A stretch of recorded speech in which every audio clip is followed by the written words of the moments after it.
Hello, fellow traders. 'Tis I, the Rumpled One.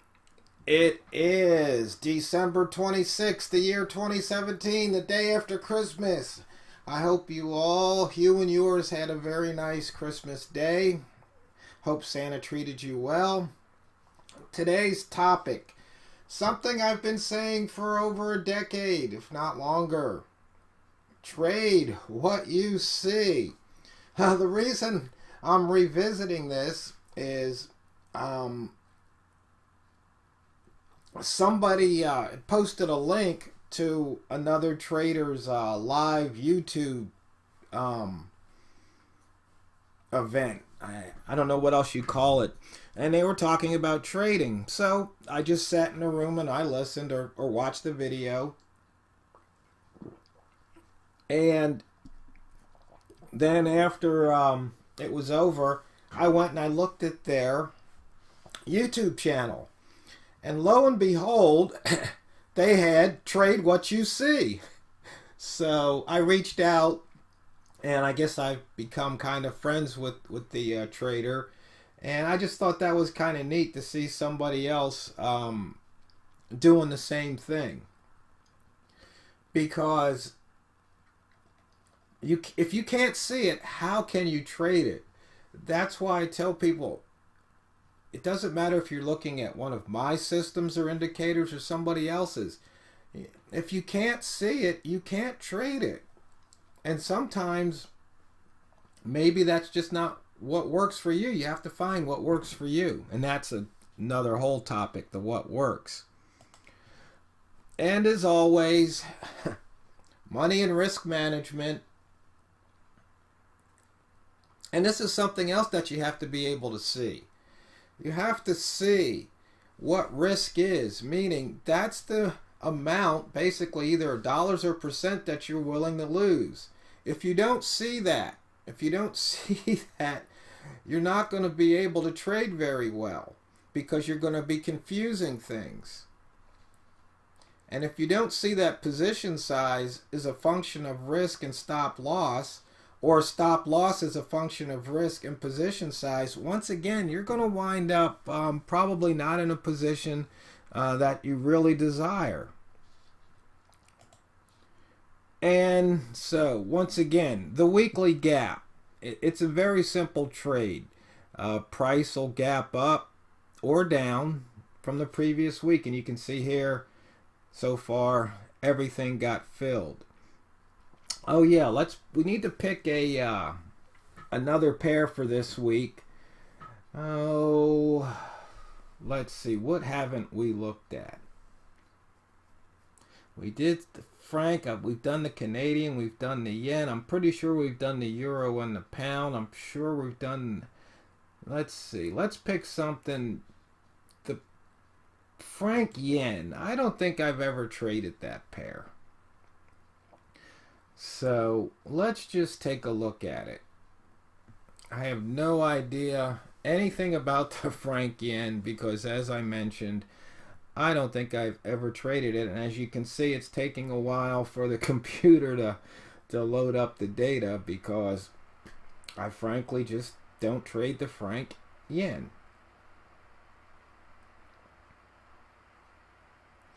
But that won't matter because the methods that I use can work on any instrument. Doesn't even have to be Forex. That's the beauty of it. You know, some work better than others. And once again, you have to see what works. You have to see what works the best. I mean, if you're out there with a screwdriver when you need a wrench, you can see that a wrench works better. But some people try to fit every tool or use the same tool on everything in the same way, and it just doesn't work that well.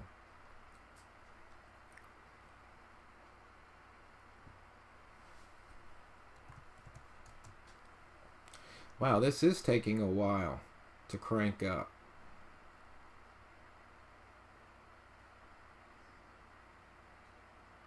Feel like I should be playing some Jeopardy music. Well, let's see. Let's take... Oh, it's not even going to let me do that. That's right. It's got to load up. Trying to think if there's any questions out there. Oh, yeah, there was one. Let me see if I can remember it.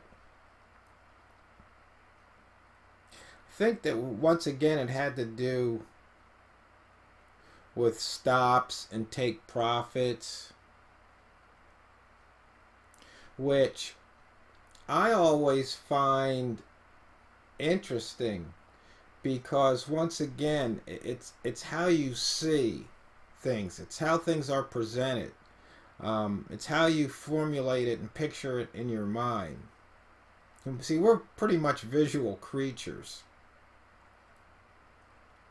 So we have to see things to understand them. And once again, the method that you have is really what gets you into the trade, not so much what gets you out of the trade, because it might be part of what gets you out of the trade, but you have to look at your risk, because if your method tells you, well, you should get out here, but that's more than what your position size is going to allow, because if you get out there, then you're going to blow your risk, then you're either going to have to reduce your position size or move your stop loss right to the edge of where you would blow your risk size.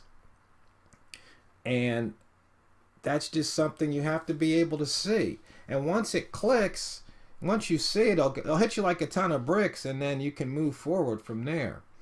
So right here, once again, you can see this was the close of the week. This was the open, and it filled the gap. And that was about a 10 pip fill. Not bad.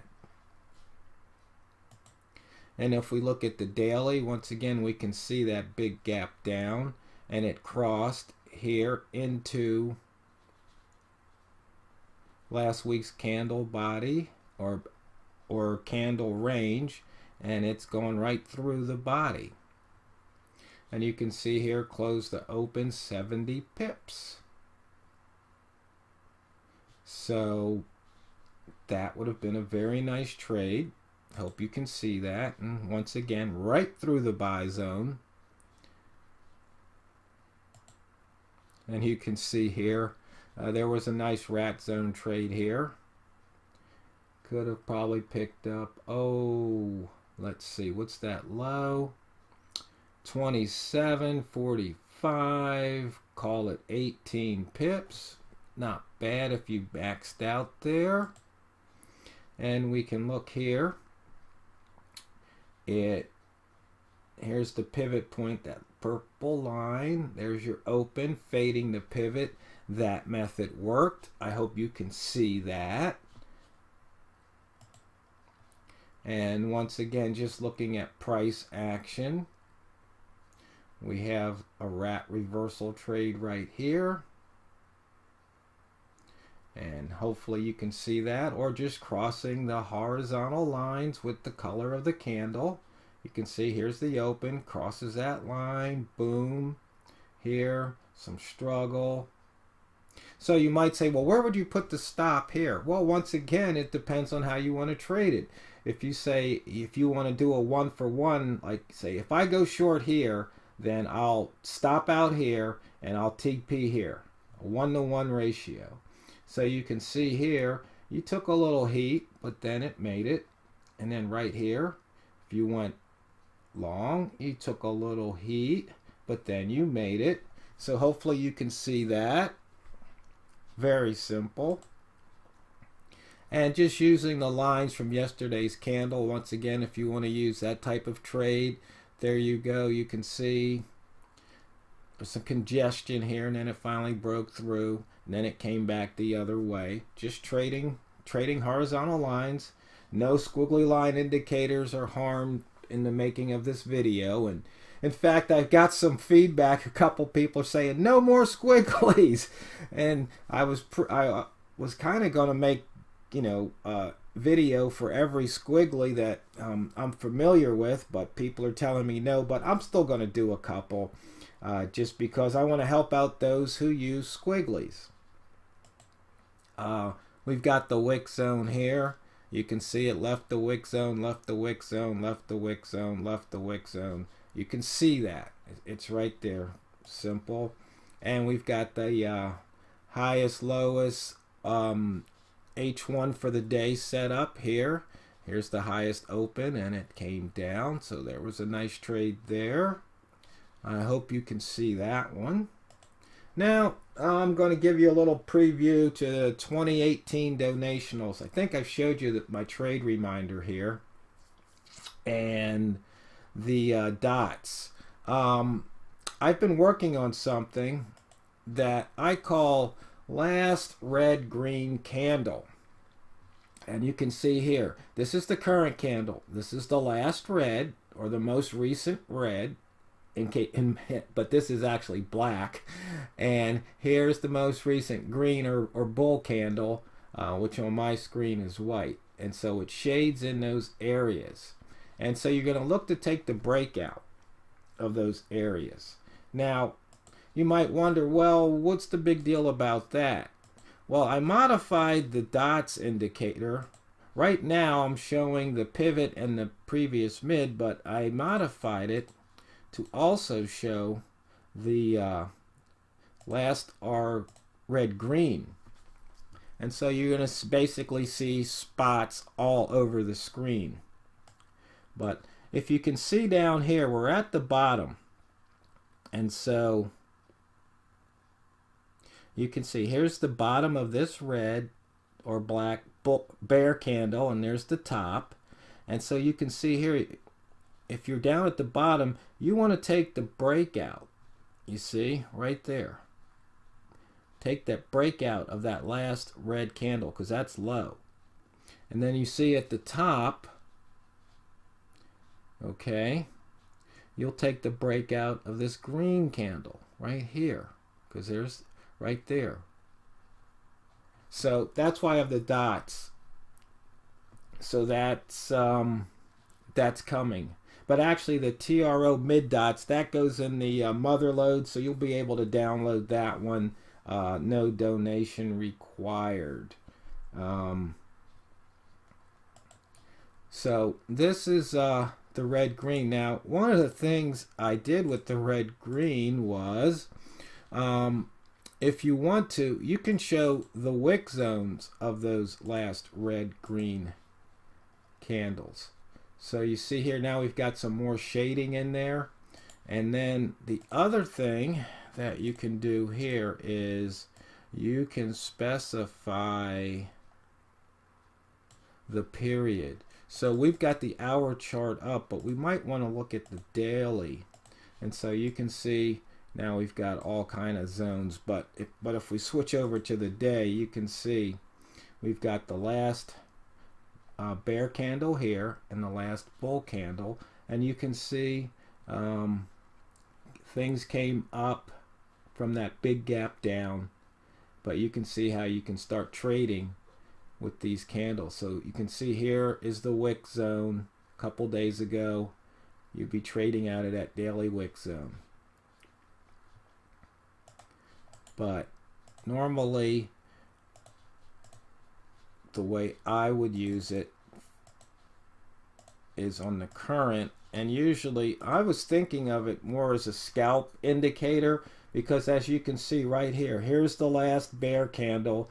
We take that breakout here and you can see we're at positive pips, and see this pattern is going to repeat all over the chart.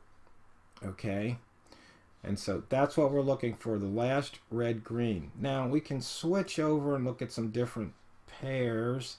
Let's see if we find something. See, we've got something with separation now. Here is your last bear candle. Here is the last bull candle. You can see this is above this, so we know price. We want to go this way. Now, before I run out of time, fellow traders, it's not what you trade, it's how you trade it. TheRumpledOne signing off to drain the banks.